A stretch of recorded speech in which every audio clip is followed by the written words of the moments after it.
और चुनाव प्रचार में जुटे हुए हैं राहुल गांधी। अशोकनगर लिए चलते हैं आपको, जहां प्रचार चरण में इस वक्त राहुल गांधी पहुंचे हैं। क्या कुछ कह रहे हैं, सुनवाते हैं आपको।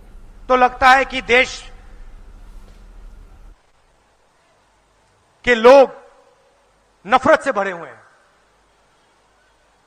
मगर जब मैं निकला नफरत मुझे कहीं नहीं मिली। सिर्फ मोहब्बत, आदर, रिस्पेक्ट, प्यार मिला।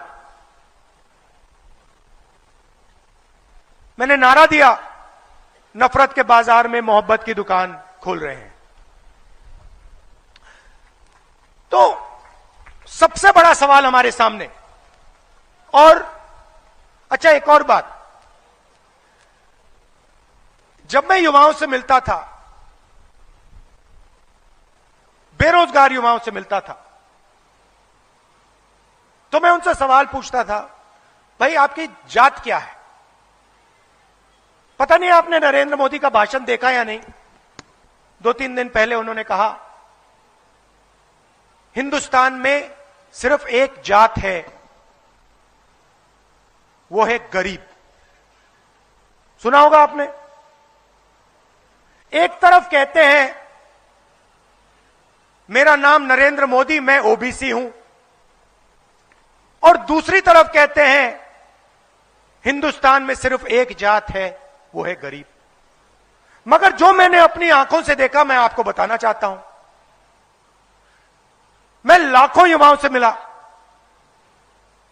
और जब मैं उनसे पूछता था भैया आप बेरोजगार हो, आपकी जात क्या है, वो मुझे कहते थे मैं ओबीसी हूं, मैं दलित हूं, मैं आदिवासी हूं। तो मेरे दिमाग में सवाल उठा, इस देश में ओबीसी कितने, दलित कितने, आदिवासी कितने, जनरल के कितने, और इन लोगों को, इन वर्गों को हिंदुस्तान को चलाने में कितनी हिस्सेदारी मिल रही है? सरल सा सवाल है। अगर इस देश में 50% ओबीसी है, तो सरकार को चलाने में 50% भागीदारी होनी चाहिए। सही या गलत? 50% भागीदारी होनी चाहिए। अगर आदिवासी 14, 15, 16% है, तो उनकी भागीदारी होनी चाहिए। और फिर मैंने थोड़ा पता लगाने की कोशिश की। यहां जो ओबीसी वर्ग के युवा हैं, आप सब ने एक दिन सपना देखा होगा, दलित आदिवासी भाइयों ने, बहनों ने सपना देखा होगा कि भाई मैं एक दिन आईएएस के लिए काम करना चाहता हूं। सपना देखा?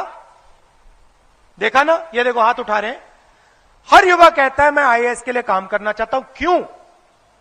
क्योंकि ये सब जानते हैं कि हिंदुस्तान की सरकार, मध्य प्रदेश की सरकार को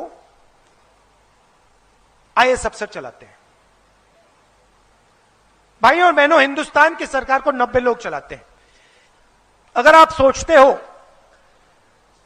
कि एमपी, एमएलए सरकार को चलाते हैं, गलतफहमी में हो। मैंने सरकारों को अंदर से देखा है।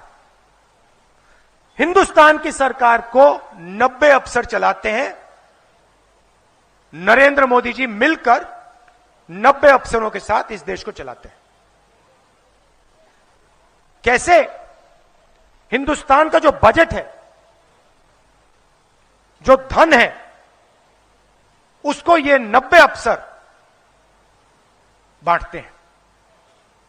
बजट में सड़क के लिए कितना पैसा जाएगा? 90 अफसर। बजट में वायुसेना को, सेना को, नेवी को कितना मिलेगा? 90 अफसर। आदिवासियों को शिक्षा के लिए कितना पैसा मिलेगा? 90 अफसर। ओबीसी युवाओं को कितने लोन मिलेंगे? कितना पैसा जाएगा? 90 अफसर। सारा का सारा बजट जो बंटता है, ये 90 अफसर इसको बांटते हैं। तो मैंने सवाल अपने आप से पूछा कि भैया इन 90 अफसरों में से ओबीसी कितने, दलित कितने, आदिवासी कितने? मोदी जी कहते हैं ओबीसी की सरकार है। भाई और बहनों, आप मुझे बता दो, 90 अफसरों में से जो हिंदुस्तान को चलाते हैं, ओबीसी कितने हैं? कोई नहीं बता पा रहा। चलो उससे पहले हिंदुस्तान में ओबीसी की आबादी कितनी? देखो, किसी को नहीं मालूम।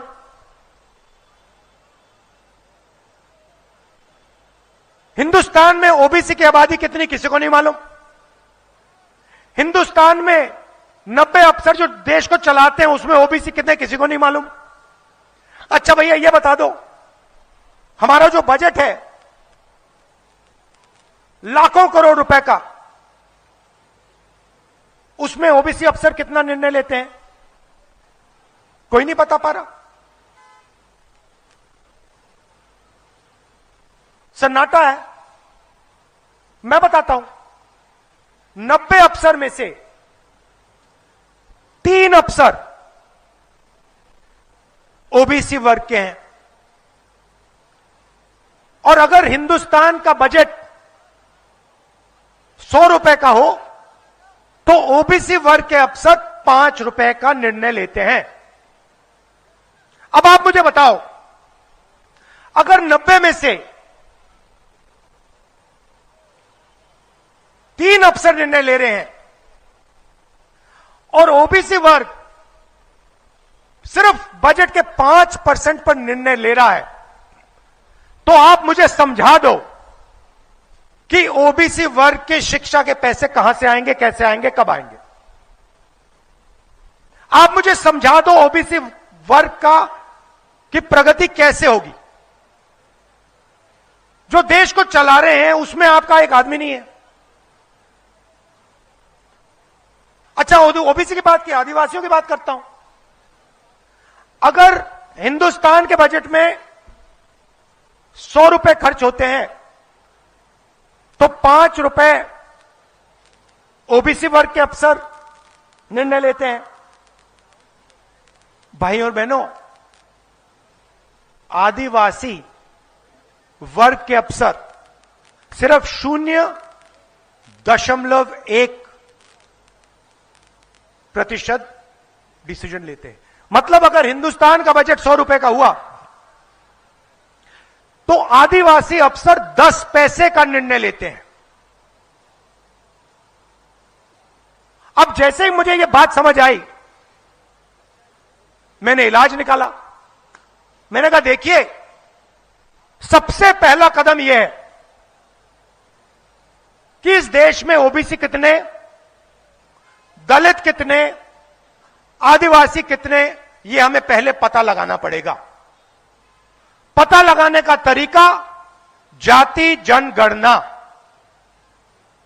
जाति जनगणना के बाद पूरे देश को पता लग जाएगा कि भैया इस देश में ओबीसी इतने, दलित इतने, आदिवासी इतने, और फिर सब वर्ग को सरकार चलाने में भागीदारी मिल सकेगी। ओबीसी युवा आज भटकता है सड़क पर, बेरोजगार मिलता है। इसका कारण कि सरकार को चलाने में आपकी कोई भागीदारी नहीं है। अगर आपको सरकार चलाने में भागीदारी होती, आपके लोग यहां बेरोजगार नहीं दिखाई देते। मैं छोटा सा उदाहरण देता हूं। छत्तीसगढ़ में हमने निर्णय लिया कि जो छत्तीसगढ़ का किसान है, उसे हम छत्तीसगढ़ का फाउंडेशन की नींव बनाएंगे। और हमने 2-3 ऐतिहासिक निर्णय लिए। पहला निर्णय, छत्तीसगढ़ के किसानों का कर्जा माफ होगा। और जैसे ही हमारी सरकार बनी हमने कर दिया। दूसरा निर्णय, छत्तीसगढ़ के किसानों को, वहां धान ज्यादा उगता है, छत्तीसगढ़ के किसानों को 2,500 रुपए प्रति क्विंटल धान के लिए मिलेगा और वो बढ़ता जाएगा, वो रुकेगा नहीं। तो पहले 2,500 था, आज छत्तीसगढ़ में 3,200 रुपए प्रति क्विंटल धान मिलता है। अब बात समझिए, मैं बहुत गहरी बात बोल रहा हूं। उसके बाद हमने कहा, तो अशोकनगर की ये तस्वीरें हम आपको दिखा रहे थे। रीवा अब आपको सीधे लिए चलते हैं।